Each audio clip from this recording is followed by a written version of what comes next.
Thank you very much. So glad to be here. So, thank you so much to Brian and Ariana, and yeah, beautiful work, and especially Owen. So much thanks. Just everything you've done for all of us. Like, you are serving this community in a really deep way. I think this weekend means a lot to a lot of us, and it's really meant a lot to me. I'm just really excited to be here with all of you.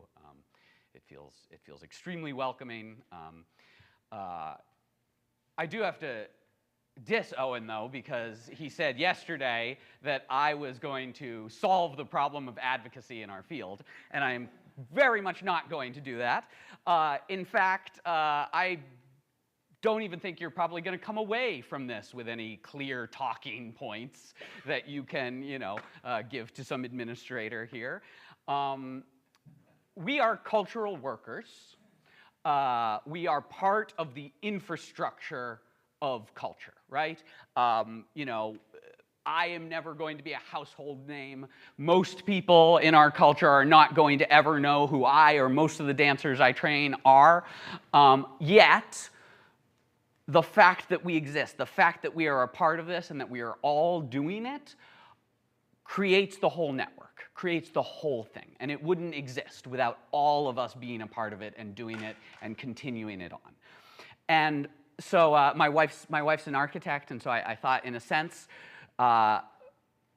you may be the engineer explaining through the architect to the client why they might not want to replace a part deep within the building with a cheaper part, right? It might be fine now, but it might not be great over the life of the thing. And what I'm going to try to do today is basically take a stab at explaining physics, right? So that's kind of the step of where we're at in that. This is the first time I'm sort of putting together this talk and putting together a lot of exciting ideas and being able to put them into one place. And I'm not necessarily the world's most linear thinker. I'm usually either in the weeds or at 10,000 feet. And I think that's a benefit here. I'm excited to sort of give you a few buckets of information, and we'll see what connections happen. In a sense, I'll be posing questions, that sort of thing. But this is I've felt so welcome to be able to do this here, which is really exciting. Playing for dancers transformed me as an artist, as a musician. It just kind of blows my mind that more musicians don't get this opportunity. I see the experience that we're all having this weekend, and I'm like, it makes zero sense to me why this isn't championed and accepted, and why everyone isn't jumping at it. I started doing this work, I think 13 or 14 years ago. So less than many of you, and I would love to see. I'd be super interested if there was some way to see a history of this field with the number of jobs over time. My gut tells me that I came into it at a time when the major decline had basically happened. The reasons for the decline had happened into sort of a more stable-ish new normal that is, though, still, as we know, I think, slowly eroding in some ways. Budget constraints, which were there and a reason, are now being paired with a growing generation of teachers who have, dance teachers, who have little or no experience working with live musicians. And fewer and fewer musicians, therefore, also at the same time, get the opportunity to develop the necessary skills. You have to be kind of bad at this job for a little while before you get, it's hard, right? None of us drop into this I can really, connect and blah, blah, blah. So those are really creating some problems. This is the problem at hand. My slideshow is not nearly as pretty as anyone else's who are here, Josh and everyone else.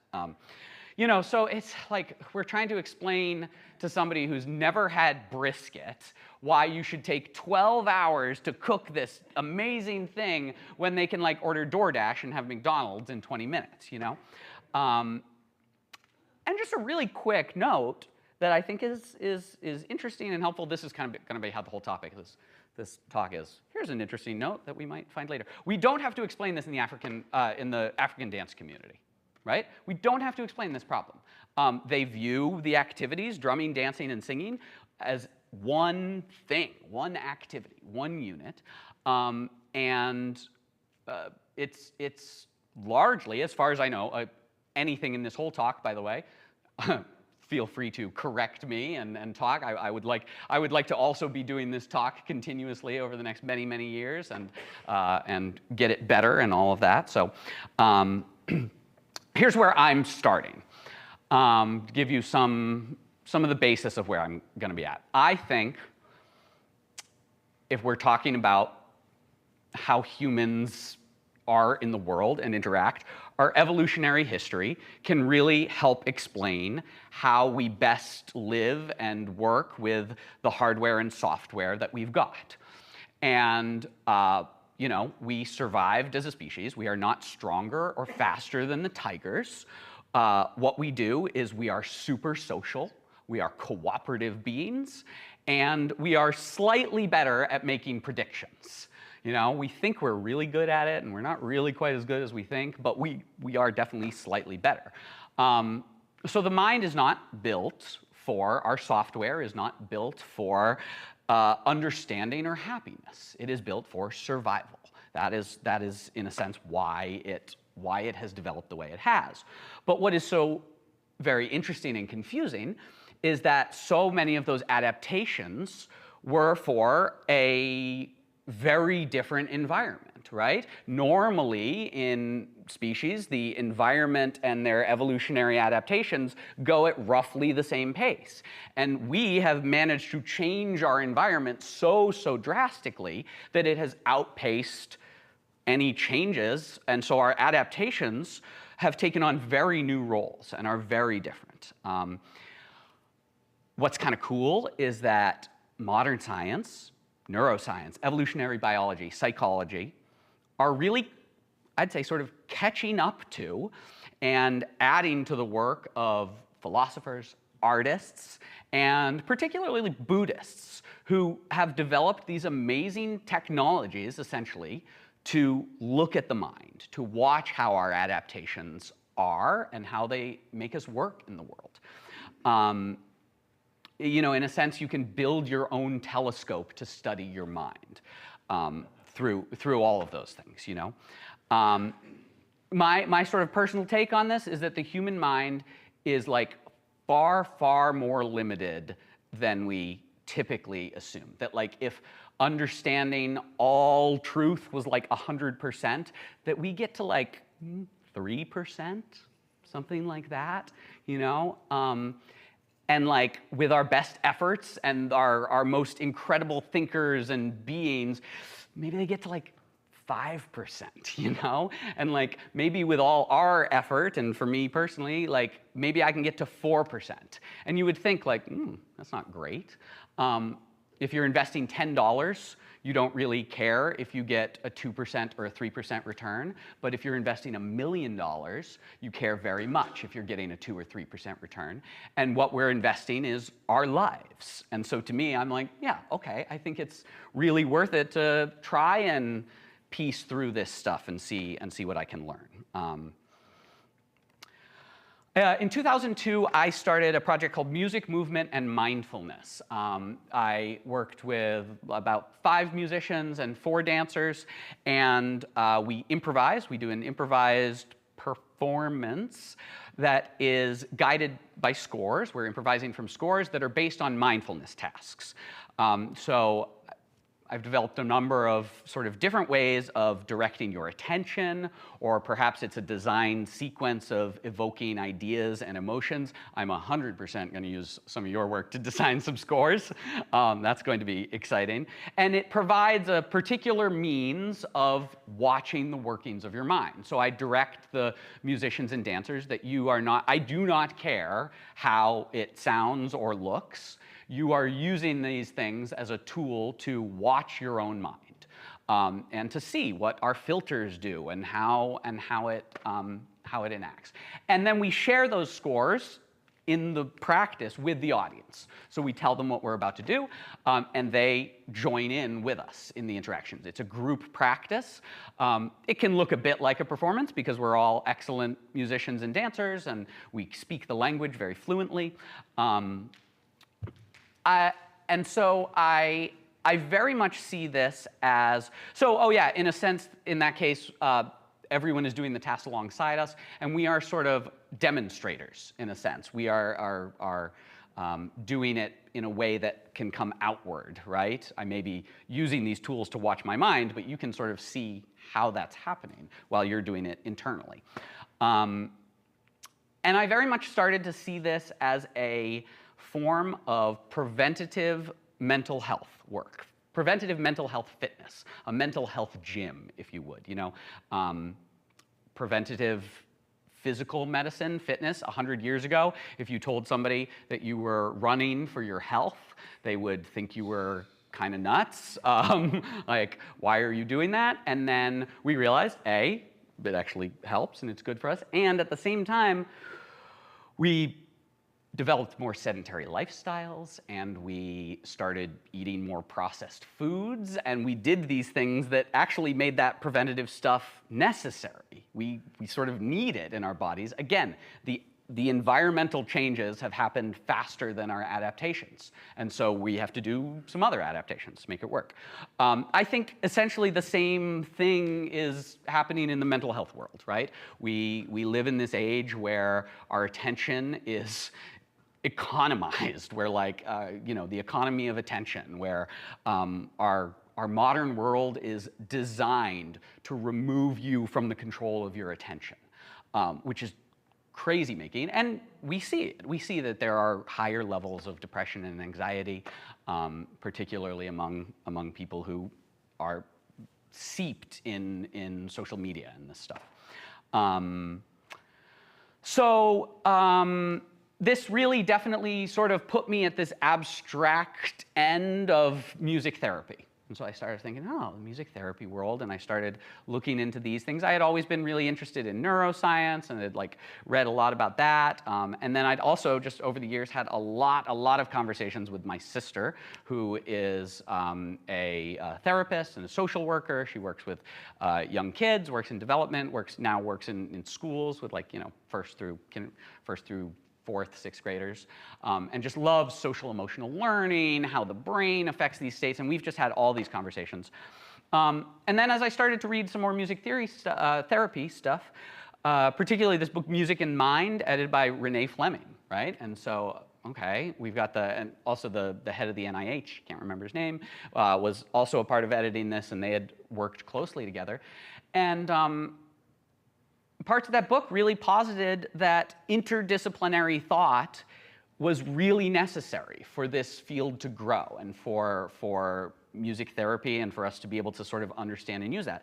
We need people talking to each other from their areas of expertise, but trying to grab at other areas. And that gave me some sense of confidence that maybe my understandings of things and my experience and the way I'm at the intersection of music and dance helps me, and that I could maybe start talking about this stuff, even if it's not perfectly precise, and even if it, you know, continues to evolve. So back to like, what are we about here? We're talking about what happens when you remove a musician, a live musician, from a dance class, from a dance studio, and replace it with a recording, okay? And I think it'll help us to think like about this in 4 areas. What do we know we are losing? And this is sort of the area that, you know, I will ask teachers who love live music in their class, well, what makes it so special? And they'll sort of give kind of a, well, it feels so good. It's great, right? Like, you know, and they'll give some other answers too. But, you know, and there are some things that we know we're losing. And then, you know, I'm trying to fill in these sort of like unknowns. Can we give just a better answer to that question, right? A more precise answer to that question. So 4 sort of areas, topics, questions. What do we know we are losing? And, you know, again, what will people talk about with that? The ability to change tempo quickly. That'll come to mind. People are like, that's obvious. And I'm like, you know, I'm pretty sure if you spent a week with like some technology, you could like solve some of these issues yourself and be able to control it. That's maybe not a huge, you know. I'm sure we can come up with lots of other instances. Quickly, if anybody can throw some of them out. What are some of the like surface level easy things that when you replace a live musician with a recording, you know people kind of, everybody knows we're losing? Yeah, thank you. Education. The musician is able to educate in that specific field. They're using yep. music, and so if they don't understand the music, there's no one guide them through that. Cool. Even if, you know, especially if the dance teacher or the choreographer doesn't know as much. Perfect. Right. Yep. Yep. Beautiful. Yep. Surprises. Surprises. That's cool. Yeah. That's interesting because that's also something that many people think we might be gaining, but we'll get back to that one. There's the support aspect too of having like a co-teacher in the room. Yeah, absolutely. All these things can be negative. Yeah. All of these things can also be negative. Yeah, I get it. Let's spend some time on number 2, right? I'm going to tell us how magical we are later, and I think it really behooves us to look at this second question. What is gained? Yeah. Any genre, anytime, orchestra, individual. Absolutely, right? Yeah. And pre-planning your class, Woo. More like a choreography class than a Yep. training class. Yep, for sure. Yeah, a teacher who is like really working that, and many teachers do this beautifully, like can you know, create a vibe, create a path through the class in that way that can be really expressive and really helpful and amazing, right? Yeah. Also, like, go ahead. Yeah, please. You can bring world-class musicians. Uh-huh. And for any genre. I was gonna say, any of you heard recorded music recently? It sounds pretty good. Like, you know, pumping some stuff through these speakers, right? Can really, woo, that feels great. I sometimes joke that, you know, I think that you can compare Beyonce's producers to like the French chefs in the late 1800s who suddenly discovered like, ooh, if I just add more butter and salt to everything, it's good, it's nice, it's rich, right? Like, man, you listen to these recordings, like, oh, these colors, these things, you know?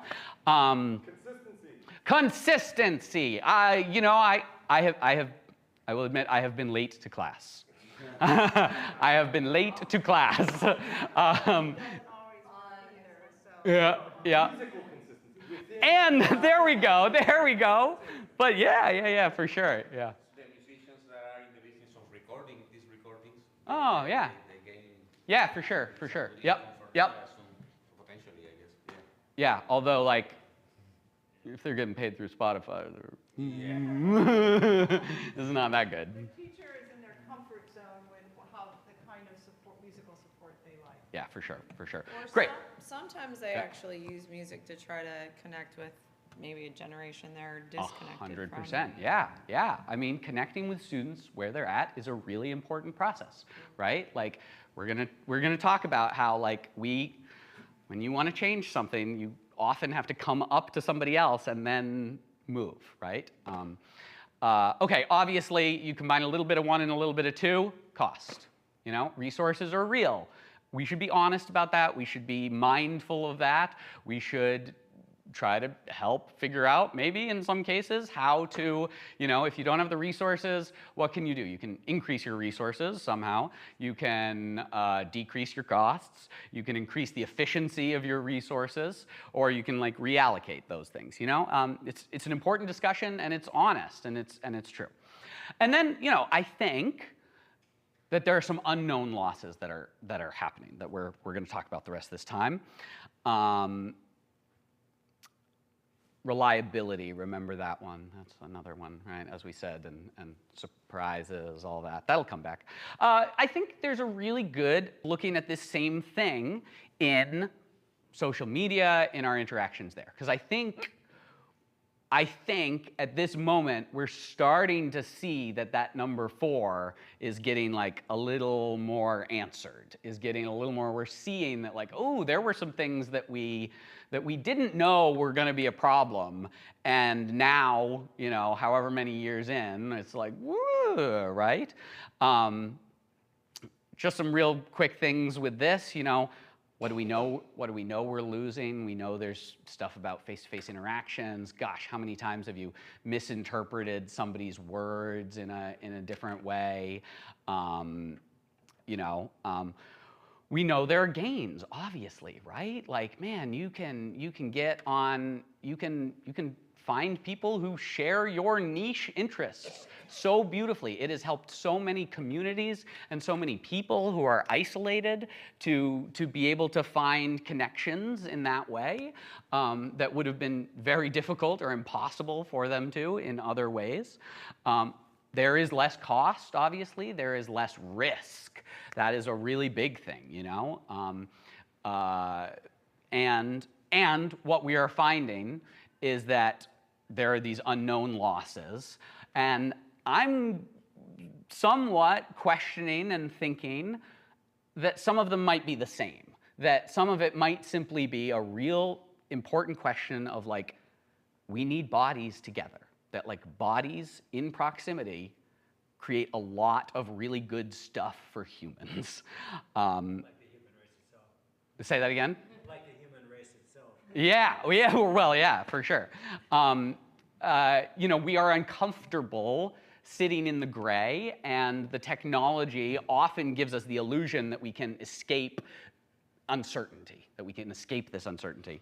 But our most important relationship skill is the capacity to sit with gray uncertainty.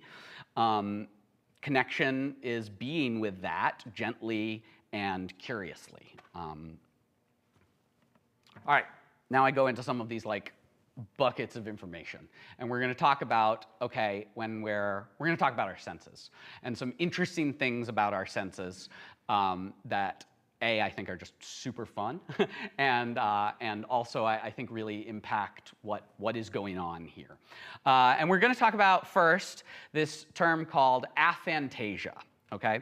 So if you close your eyes for a minute and picture an apple, right? Picture an apple. Most of us are basically are seeing an apple. Our visual cortex is creating an image of an apple. And people have various levels of this. Some people are extremely good at it. They can like rotate the apple around in their head, right? And now there are other people, I am like really close. It is, you know, it's a spectrum. I'm pretty close to when I close my eyes, I just see black. Like that's pretty much what I see. Various people are on this level, and that's called aphantasia. If you go to the extreme of it, I have like a little bit of it. But here's the part about this that started some things clicking and interesting for me. Here's how they test for it. They're going to give you a set of goggles, and that's the set of goggles that they're going to give you, right? That is an AI-generated image. That's not the. And yeah, they're not going to tell you. If they don't tell you what is on them, our visual field, we have two lenses, but it combines it into one image, right? And so if they don't tell you what's on them, and you put them on, you open your eyes, and you will basically flip between the two images, boop, boop, boop, boop, boop, boop, boop, boop, like that. Everybody will do that, pretty much. They don't tell you what's happening. Now, if you have sort of a normal ability to picture an image in your mind, I don't know if they call it phantasia, I guess hyperphantasia is a thing, but if you have you're in the normal range. And the researcher says, these goggles have a red square on them. And then you put the goggles on and you open your eyes, you see a red square. You do not see the green circle at all, right? And this is like, surprising, but also kind of not surprising, you know. You're like, oh yeah, we're primed, something like that, you know. However, if you have aphantasia, and they give you the goggles, and they say, there's a red square on the goggles, and you put them on, you will flip between the two images still. So your inability to to imagine and create that visual image in your head, or your ability to create that visual image in your head, changes what you see. Changes what you see there. Okay, here's another interesting version of a similar thing. Our ear sends signals to our brain. Our ear has thousands of little hairs called cochlea. They are all attuned and vibrate at different frequencies, right? That give us, the whole range of high and low. And those send electrical signals to your brain. Your brain also sends electrical signals back to your ears. And the signals that it sends are about, what do I think is important in the environment to hear? And the parts that aren't important, it is desensitizing those cochlea, right? So essentially, it's a system of subtractive EQ, right? That's an image, an EQ image, low sounds on the left, high sounds on the right, and those are all the frequencies that are happening. And if you just subtract, now this has some additive and subtractive. Anything over the line is adding a little bit of volume there, and anything under the line, this has, a nice shelf. This is a, low pass? Is that what that is? Or is it? Yeah. That's a high pass filter, right, yeah. So this is just killing the volume on everything there. Your ear is doing that. It is saying, these are going to be the things that are important for me to hear, and I'm going to turn the volume down on the things that aren't there. We do this because we have limited attentional resources, right? Our brains are limited. And cutting out what we don't need is going to allow us to focus more of that attention on the stuff that's there. We're going to get higher fidelity about the stuff that's there. If you're only looking, I mean, we see this in so many different ways, right? If you, whenever I'm transcribing music, if I'm trying to figure out the notes of a jazz solo, if I write the rhythms down first, I can figure out the notes so much better because I'm ready to hear something there. I've limited my attentional range, and so more of my attention can go to hearing the notes rather than trying to figure out when they're going to happen, and it's much faster. So this is, I think, these topics I've been chatting about them with Andy, and he keeps like telling me things that I'm like a little unsure about with them, and it's been great. But I'm going to jump into an extremely important thing, the foundational thing of the music-dance connection in some ways, and talk a little bit about entrainment. Entrainment, the ability to synchronize a perceived rhythmic pattern with a created rhythmic pattern, right? We are the only animals that can do this. Yes, there's some seals, some parakeets. They can do it at a very limited tempo range. The dog, the golden retriever who plays the kick drum. Yeah. Those are some, like, they're all, anyway. Right, essentially. But yeah, there are some parakeets who can do it, but then you speed the music up and they can't do it anymore, right? You slow it down, they can't do it anymore. We're the only animal that can, like, hear a pulse and stay with the pulse. That's incredible. Like, and of course that, like, I'm sure all of you already are like, oh my God, all of the implications of that for music and dance. And the way this works, it's complicated, but the way I'm just going to go ahead and say all these things, and then if they're wrong, we'll talk about them later. But in our motor cortex, we create an imagined motion. We create a motion. And we use that to predict when the next beat will fall, right? So I think a little bit like the Fantasia, the bit of like visualizing something. Actually, that is true. It is that we are doing that, and then we are using that motion to say, okay, great. Unbelievable article that everyone should read. Vijay Iyer. He's this fantastic jazz pianist who's also a neuroscientist, and he has the most amazing article, Embodied Mind, Situated Cognition, and Expressive Microtiming in African American Music, also one of the best titles. The first time I read that, the pull quote, a perceived rhythm is literally an imagined motion. Like, oh my God, that, like, there's a lot that explains, right? There's a lot that's really amazing about that. You know, to me, it explains sometimes why, like, you know, I'm in a white Protestant church and like they can't really do that, right? Like they'll clap on 1 and 3, right? Because they don't have the imagined motion in a way. Now this might be, it might be more complicated than that for sure. This is brains, all of this is extremely complicated stuff. But I will say, a number of these things teach me, a connection that I'll make is our experiences are always a combination of what we actually take in our senses and what we imagine and predict is going to be there, which is, of course, but crucially, based on what we've actually taken in before.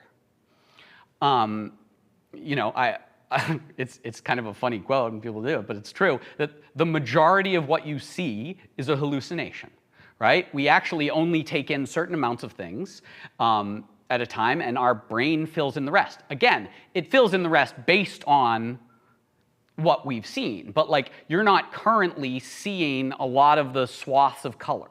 Your brain is not really taking in that information and processing it. You've just seen it there before, and you're just kind of like filling it all in. But that sense that what we take in, what we experience is what we take in, and what we imagine, I think is extremely important. And it's interesting because I love talking to audiences about this, that your attention and how it has been shaped and how it is in this moment is a co-creator of any artistic experience you have. That has always been a beautiful thing to me, that, that we are always doing this process of co-creation. I've loved how we've been talking about art and language this weekend. I think that is a really crucial thing and really important to learn, and I always want to kind of go deeper in it. I started thinking about it this way. Actually, a lot of it was Margaret Tracy at Boston Ballet. I'm sitting there playing a class for her, and she tells the students, you know, I'm talking to you, but you are also all talking to me. Right? You know, so much of what you're doing is giving me information. And I was like, yeah, of course. And like, I'm also talking to them, and they're talking to me. And okay, all right. And, you know, one of the things that makes this so amazing, changes us as artists, is we have real senses that we do something and someone responds, right? We're gonna get back to all of this. But a bit of an interesting part about this is I think the reason we don't see this quite as strongly as we should is because the way you start something often really frames it. It's an important foundation. And can you believe, could you imagine learning a language, and the first thing that you're going to do as you're learning this foreign language is you're going to spend years and years and years and years reading and reciting. And that's how we learn, that's how many of us learn music. We read and we recite that for a very, very long time. And maybe like eventually we get to writing, and then some of us at different times get to the like extemporaneous dialogue part of it, right? Improvisation and all of that. You know, most of us, we don't have the opportunity. I have a 2-year-old right now, and so like I'm watching, I also have a 14 and 12-year-old, so I've gotten 2 chances to, or 3 chances, but at 2 different stages of my life to watch this process of language development, and man, it's fun. There's so many interesting things about it, but you know, they are in such a rich environment, and they are spending so much time, like learning all this and trying it and babbling, and most of us don't have the opportunity to, as artists, to babble alongside experienced models and then discover how to nuance our vocabulary to achieve understanding and connection. The joy that a child gets when they first like are understood and they say a word and you understand, they're like, wow! And literally there are like neural pathways that are like exploding in there, and all sorts of learning and great things are happening. It's incredible. And so as artists, the chance to like babble and develop our language. I often think that young artists, the dancers that we're working with often, are a little bit like toddlers in many ways. And like a ballet exercise is like one page of a board book, right? It's like we're really just working to develop these small bits of this language and then put them together, and it's really complicated and it takes a really long time, you know?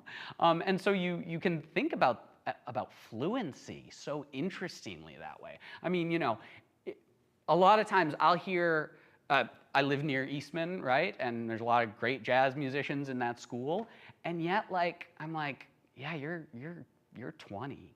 Like, I can, like, or you're 20 in your age and you're like language, but like, you're, like, I can just, even if they're technically great, like the lack of fluency, the sort of like immaturity. I'm like, this is like I'm having a conversation with a articulate 12-year-old or something, you know? It's like, there really is, we just don't spend as much time working on our art as we do on speaking. It really is. And the level of technique that you develop as you're speaking, it's all very intense. This is cool though, I see this so deeply in our role as dance musicians. We are a model.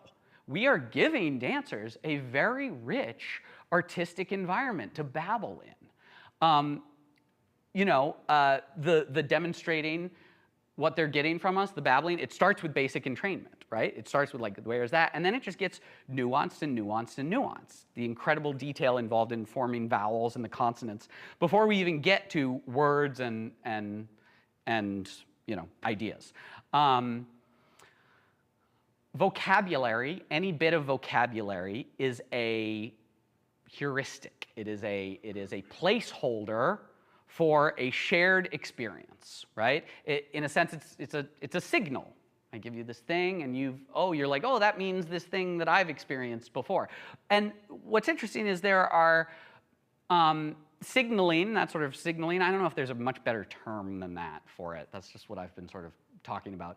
It only works if you have the raw materials. You cannot explain greenness to someone who has never experienced green. You cannot use words to describe what that is like, what that qualia is, if they've never done that.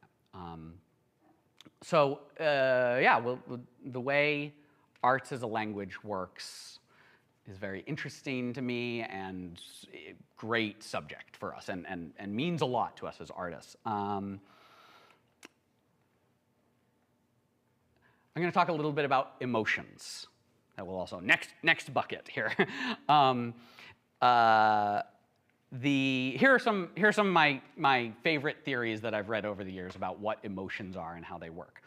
So an emotion is a heuristic. Again, complicated subject, lots of people have different theories. A heuristic to quickly gather the resources needed for an action or to make a decision. Okay, so we feel surprise. What is surprise? Okay, something unexpected happened, and I'm instantly taking in oxygen because I might need to run. I'm making myself look bigger because I might need to intimidate whatever is there. My hairs stand up a little bit more to, again, make my presence look bigger. So we are quickly gathering the resources. This then creates a physical sensation in our body. And then we tell a story about that physical sensation. But then these things loop around. And the stories then can become signals that cue the physical reactions. So that's kind of one theory of how emotions work. It's also part of the prediction process. They encourage us to continue doing adaptive behaviors or stop doing maladaptive behaviors. So there's this unbelievable book, Sweet Anticipation, The Music and Psychology of Expectation by David Huron. He started off just exploring anticipation or expectations in music, and then he was like, oh, actually, this is so rich that it can become an entire model all over the place. And I love me some good graphs about this stuff. This is his model that he talks about. It starts that we have a time of imagining something that might happen, right? That event onset is like a thing happens. Before that, we have these predictions. We imagine what might happen. As a thing comes closer to happening, we have this rising level of tension. The thing happens, and sort of two things happen at the same time. We have a reaction to it, which might be the surprise, the gathering of resources, and we also have, we sort of evaluate if our predictions, if our imagination about it was correct. These happen extremely, extremely quickly. And then after that prediction, or after that reaction, if we determine we have a slower appraisal, they happen in different sections of our brain. The fast part, I'm going to talk about the brain in a few minutes and the model, but some parts of our brain go fast and are like really quick, and other parts of our brain that have more to do with reasoning and logic are much slower functions. So then that second part of the brain does an appraisal, and it's like, okay, was that the correct emotional response? Was that the correct thing to do? So again, let's go back to the surprise thing. Ready? So you have a surprise, but then you realize that it's not actually dangerous. Right?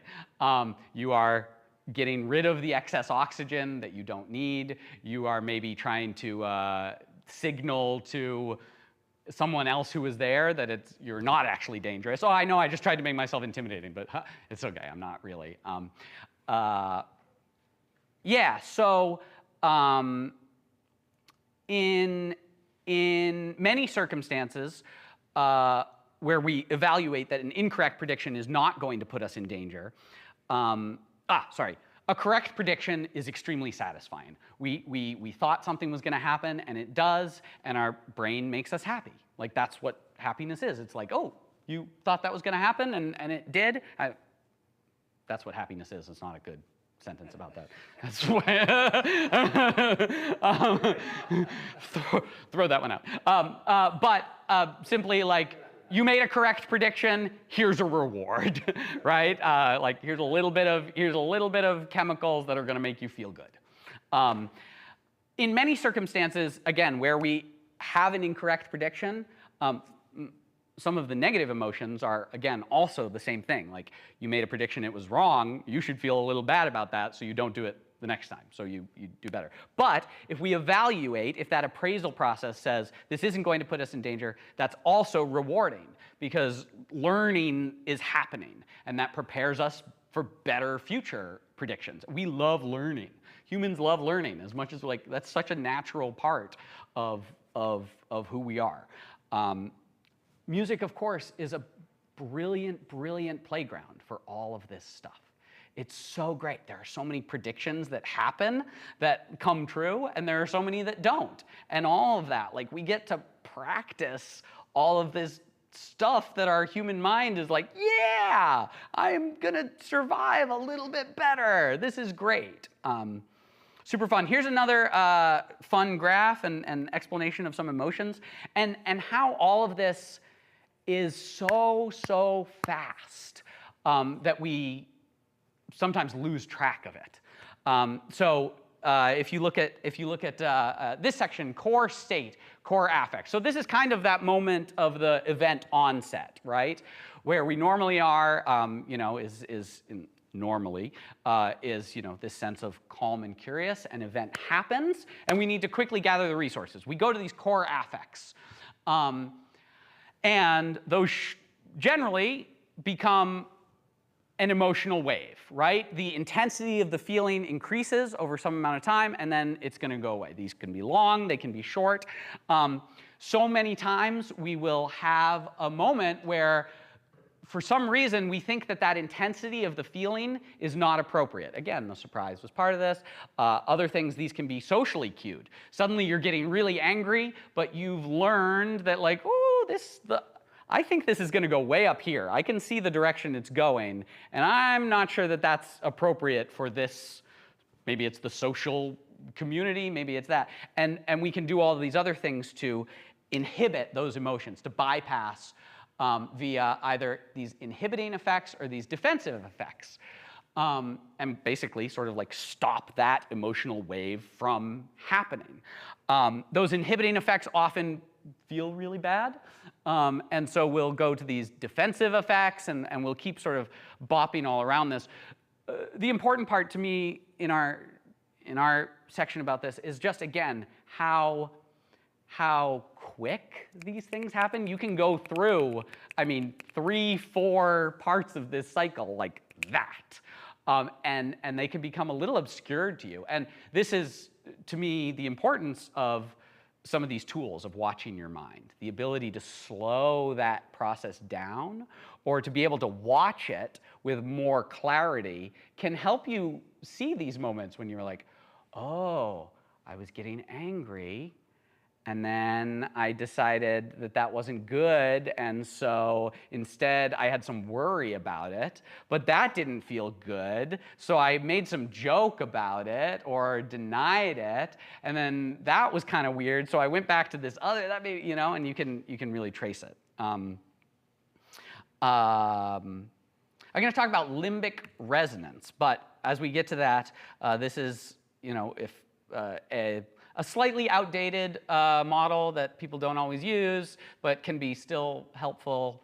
I actually literally was on the plane here, and a friend of mine, her husband is a neuroscientist and neurosurgeon, and I was like, can I tell people about the triune model of the brain in 2025? And he was like, yeah, it'll be fine. It's fine. For your purposes, for what you're doing, absolutely. So, you know, this is in order of sort of how they developed evolutionary. We were talking a bunch about this morning, right? In some ways. It's not a hierarchy. It's not like the prefrontal cortex is the thing that makes us human. So much of what makes us human is actually the whole thing together and how they connect. But essentially, that's it. Your limbic system, again, is the home of like emotions, a lot of our ideas about our place in society, and your memory. Limbic resonance is this, it was first used in this book, A General Theory of Love.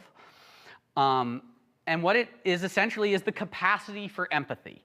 It is this idea that and it's very true, our nervous systems are not self-contained. Other people's moods affect us, right? Like that, we know how that feels, we know how this works. The research is very robust on all of this. Some of this might have to do with like the electromagnetic field that our heart creates. Our heart creates an electromagnetic field, and it extends 3 feet beyond our body. So, and it affects measurably the heart rates of those around us, of those who are there. In fact, one of the reasons that like horse therapy is a thing that works is because horses have a much larger heart. It extends about 9 feet outside of their body. So when the horse is nice and calm, there's a big calming effect on our limbic system. And if we've been in states of hyperarousal because we've been exposed to a lot of trauma and we haven't been able to like turn all that down, having something that just is sort of giving us these waves of steadiness and calmness is incredibly helpful. Each time we meet another human being and honor their dignity, we help those around us. Their hearts resonate with ours. In exactly the same way, the strings of an unplucked violin vibrate with the sounds of a violin played nearby. Western psychology has documented this phenomenon of mood contagion or limbic resonance. If a person is filled with panic or hatred, walks in the room, we feel it immediately. And unless we are very mindful, that person's negative state will begin to overtake our own. When a joyfully expressive person walks into a room, we can feel that state as well. This starts with attachment, right? Babies need, they need to see that their needs and their their needs are heard. They actually have to build the capacity for connection. And this happens through limbic resonance. We get close to the baby, we respond to them first off, and then we meet their needs, and they feel this sense of co-regulating. We teach them by example how to regulate their emotions and energy states, and that they are loved, and that they are capable of connection.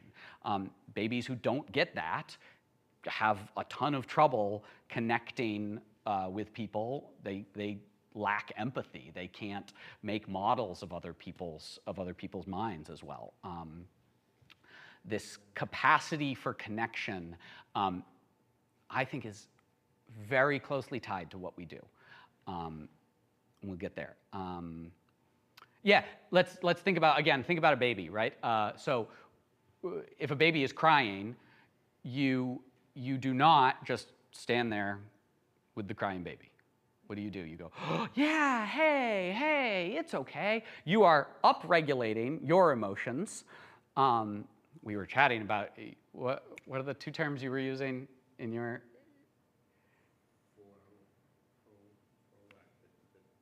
As the I know upstate, reading my thing on my phone. updraft and down? You mean in mine? Yeah, in your talk, Upshift and upshift and downshift. Yeah. We were chatting about whether these things might be. With the baby crying, we were also talking about a potential electrical load. Exactly. Yeah. So again, we come up and we meet them where they're at. We don't just are like, hey, be quiet. We actually we upregulate our energy, and then we downregulate our energy, and the baby entrains to us. Did I say earlier, entrainment doesn't just happen in rhythms. Entrainment happens in speech patterns. If you are with someone who talks slower than you, you will tend to lower the rate of your speech, or the opposite. This entrainment factor is the basis of empathy. I have some quotes about that are nice. So co-regulation is all about entrainment. I have a question about, like, does this all turn into, once we've experienced all this limbic resonance, that can kind of turn into cues, or this might just be part of the limbic resonance in the first place. This is minor facial expressions, body language. We can call things up as though they're actually happening to us. Yeah, I'm going to move on for a second. Though this is an interesting thing that I think is applicable to us as well. There's this good enough parent idea that after excellent attachment has been established, and while essential needs are still being met, it's really important that children are allowed to allow children to be disappointed by their parents. They need to learn, actually, that the world won't always conform to their desires, and that imperfection isn't fatal. It's a really fascinating and interesting thing. It's like, this one is even more of a stretch, but I've heard that maybe dad jokes have an evolutionary basis in teaching children that social embarrassment isn't fatal. I claim this all the time to my 14-year-old. It's amazing.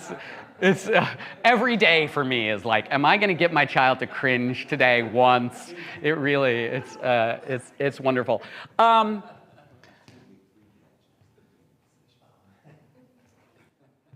Skip that. So limbic resonance, actually, even in the earlier one, it becomes mood contagion. People started calling this, they defined emotional contagion as the tendency to automatically mimic and synchronize expressions, vocalizations, postures, and movements with those of another person, and to converge emotionally.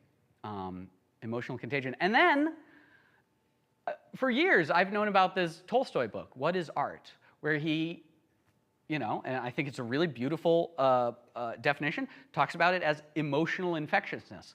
What's wild is I've been really looking if like any of these people writing and using the term mood contagion, emotional contagion, if any of them have talked about Tolstoy, and I can't find it at all. And that has been like, huh, it was really, really fascinating. So yeah, Tolstoy, you can see the quote there. Another way it's sort of said is, we feel in the audience the emotion of the artist as though those emotions were our own.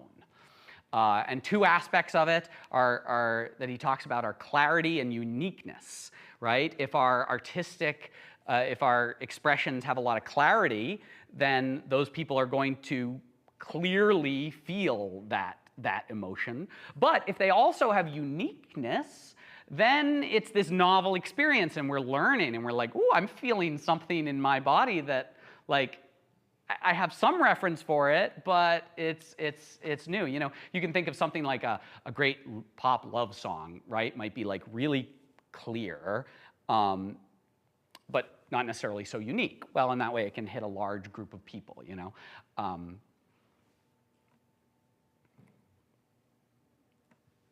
We understand the feelings of others via a mechanism of action representation, shaping emotional content, such that we ground our empathic resonance in the experience of our acting bodies and the emotions associated with specific movements. As Lips noted, when I observe a circus performer on a hanging wire, I feel I am inside him. Kinesthetic empathy. This is a term I thought, you know, about a long time ago, and I was like, this is what we're doing. This is absolutely what we're doing. To empathize, we need to invoke the representation of the actions associated with the emotions we are witnessing. In the human brain, this empathic resonance occurs via communication between action representation networks. Action representation networks, our motor cortex, those imaginative motions, and limbic areas provided by the insula. Lesions in this circuit may determine an impairment in understanding the emotions of others and the inability to empathize with them. On my way to the airport here, some of this synthesized for me, and I was like, yeah, art is a limbic system language that recruits tools and structures from the prefrontal cortex. Language is a prefrontal cortex thing, right? It is this system of order and reason and logic. And the art is like happening on this emotional level, but using these tools. So to me, I'm starting to make some connections. I wonder if you're starting to make some connections about these. I will posit some. These, at this point, I would say are very much questions in my mind. These are things that I would love for us to be able to, like, I would love these things in a sense to be like, we can prove them, we can argue them, and then we can somehow like distill them out to dance teachers, out to administrators, and talk about some of this stuff. So I'm gonna just throw some of these up here. This is where it gets to just be kind of my notes. So this one's weird. This one's controversial. I'm not 100% sure, but I'm really interested in this one. That if they're physically in the presence of live music, are they building those movement models? A perceived rhythm is literally an imagined motion that's going to allow them to narrow their attention, to know what's important, to see that, and to be there. Babies need hear and create a rich language. They need rich environment. I think the second thing is true. Obviously, we know all sorts of young people are like really attracted. They always want to use the music that has the singers, right? But I think they have a model for that. And I survey my students, and not only, of course, many of them come in never having worked with a live accompanist before, many of them also come in never having gone to a live concert in their life. I mean, there are a lot. There are more and more folks who have literally never been around live musicians. And it seems like maybe it's not going to be everybody, but this is a thing, this isn't a black and white thing. Like, Well, if you've seen one live music thing, then you have all the models. Seeing one live music thing versus seeing 100 live music things, you have a much richer set of memories and models to utilize. I think that as artists, it is incredibly important that we learn that art is a language, that we learn the way that child does, that when I communicate, someone understands it. Artists need to learn they're communicating and play over and over and over with how a certain bit of vocabulary lands. Does it create connection? Is it understood? Communication are possible. And that is not going to be done by a recording, right? That is not a thing that is happening in response. I think we are basically like attachment parenting as artists, the dancers. I think we are giving them a sense that, yeah, your art can move people. It can bring affect. Yeah. I'm getting really close to the end here. Sorry, I'm not sure how I was on time. Co-regulating, super important, right? Like we are doing this in the room. You were talking about this, Bill, in the dance class. That you are reading the room and you are like, ooh, what's the mood? What do we need here? Ooh, that was a heavy combination. People were struggling with it. I'm going to play something that's like light and and of course we often then move to them and move them where we're trying to go. It's a huge part of what we're doing, this co-regulating. And it's also just a part of like being an artist and communicating people. You might, as I said, sometimes it's direct. It's like I'm reading the room and I'm doing it. And other times I'm like, what am I going to compose today because I've thought about the audience?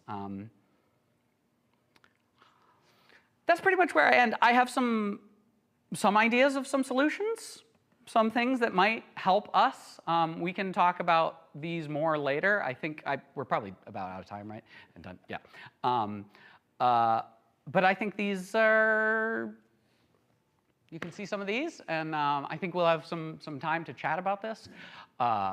Thank you all so much for being here, for letting me do this, for letting me get this talk. Again, I'm hopeful that this might be some underlying information that can help us start to have more discussions about this. And yeah, it's been lovely to be here. Thank you all very much. I appreciate it. Oh, if you want some reading lists, works cited, I can share that. That'll be at least up there as well. Thank you. Beautiful. I'm going to use a bully pulpit moment. Oh, John had a question. I meant to pass this out during Aaron's class, during my portion yesterday. But everything you just kind of talked about, I think kind of relates to this. It's a flow chart that I made for what exists in a dance class with a live musician kind of in the middle of it. It's by no means exhaustive. And there might be some things that you disagree with or think need to be added, whatever. But I forgot to pass it out yesterday. A friend of mine, one of our art colleagues, one of the many things my art colleagues did for this besides the program you got was Jacob Rowan is his name. He went ahead and drew this by hand for me because he just does a great job of drawing and making things make sense. So I'm going to leave this kind of up here. You can grab. I saw that in your office yesterday Oh, while you I was did? like running through this. Okay. Or it wasn't actually that version. There was another version. Oh, yes, probably all chicken Something, scratch. yeah, maybe. Yeah, Anyway, I was like, that looks amazing. I don't have time to read that right now. Well, there it is. So excited, yeah. I hope it. I meant to hand it out yesterday during the modern class. He came. He just no. He came up with this. Oh, I handed him. I had done a version of this. He just made it pretty for me. He made it pretty. Chicken scratch. Okay, that's how I write. She will tell you. Anyhow, this is a pretty version of what I came up with a couple of years ago.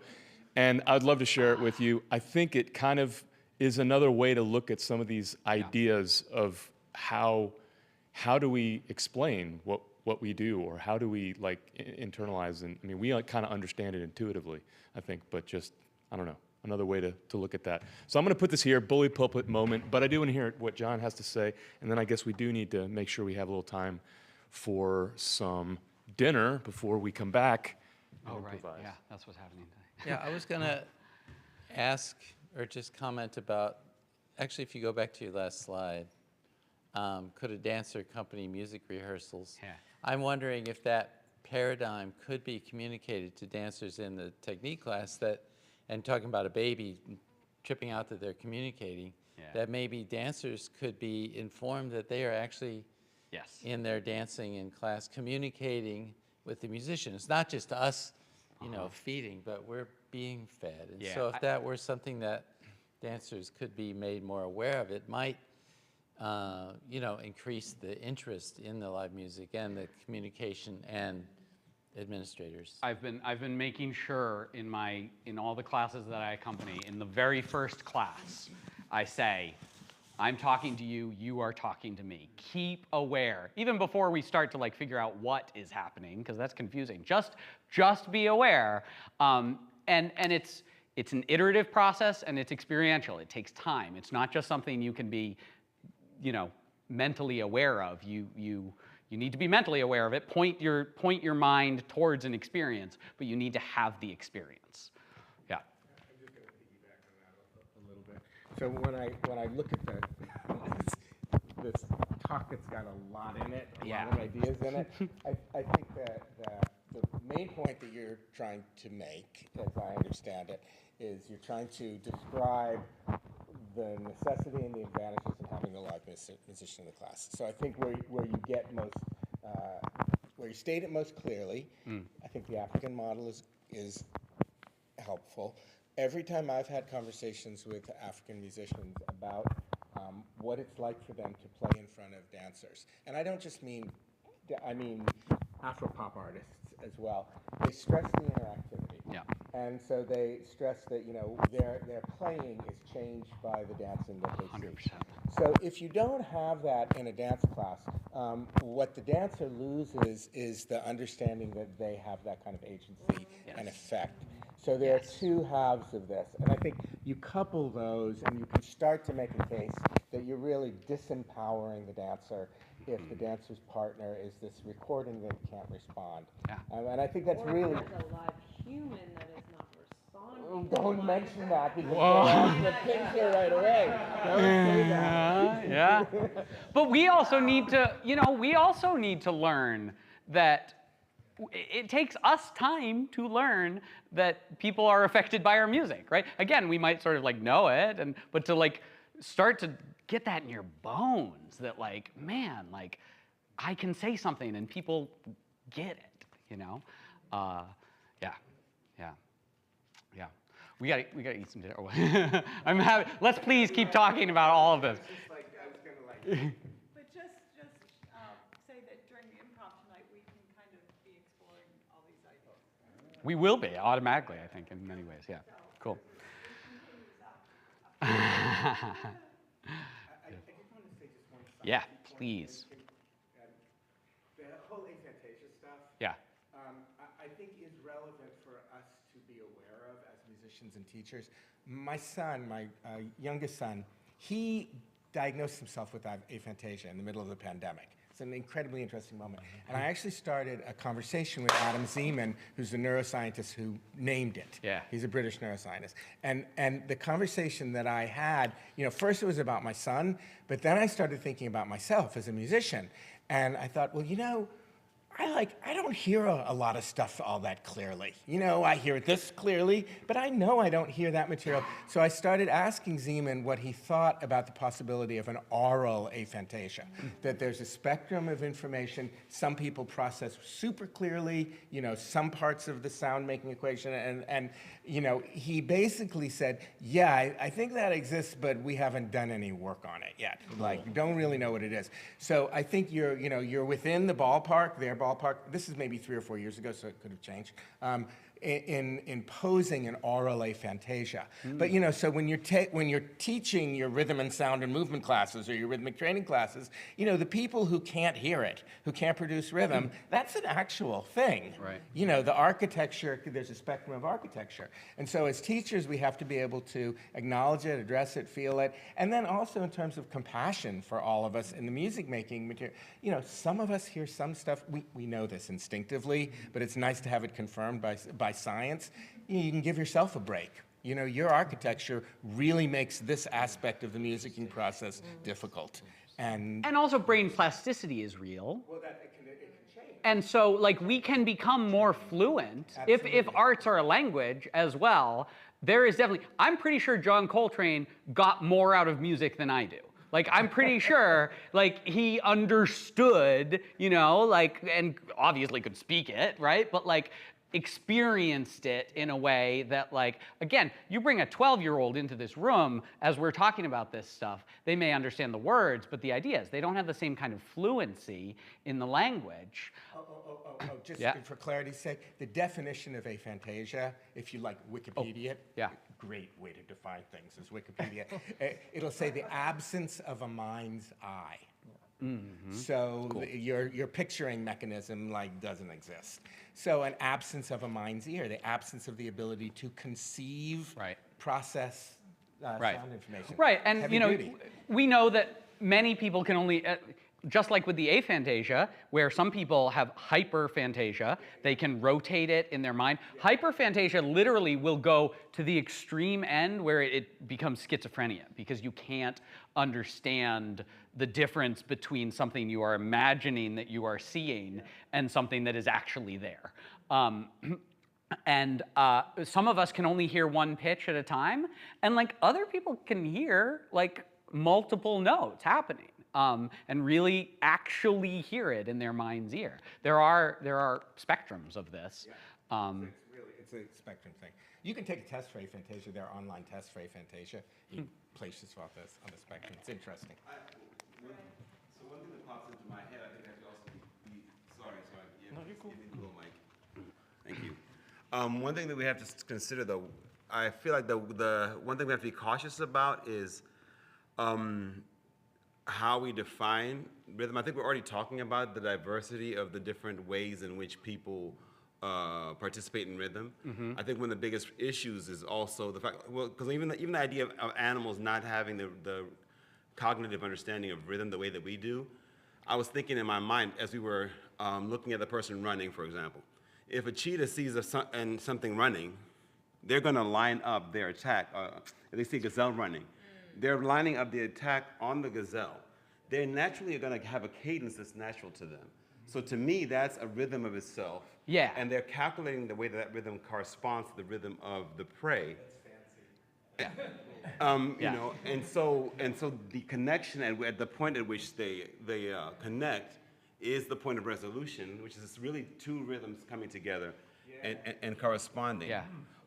And I think that a lot of times that we analyze things in a hierarchical way, when they are actually all different expressions of rhythm. And I think that part of the real struggle here in terms of getting music, and it might be a long tangent, but in order to get music to be accessible is also not to have the same judgments, because I think that in a lot of forms throughout the world, the idea of rhythm just being something intrinsic to be understood in different ways, but to work together, to correspond between people, I think that's a general indigenous concept that we've kind of got away from in our attempts to become a more civilized society. So I think a lot of it is just rediscovering the natural way in which people use music. And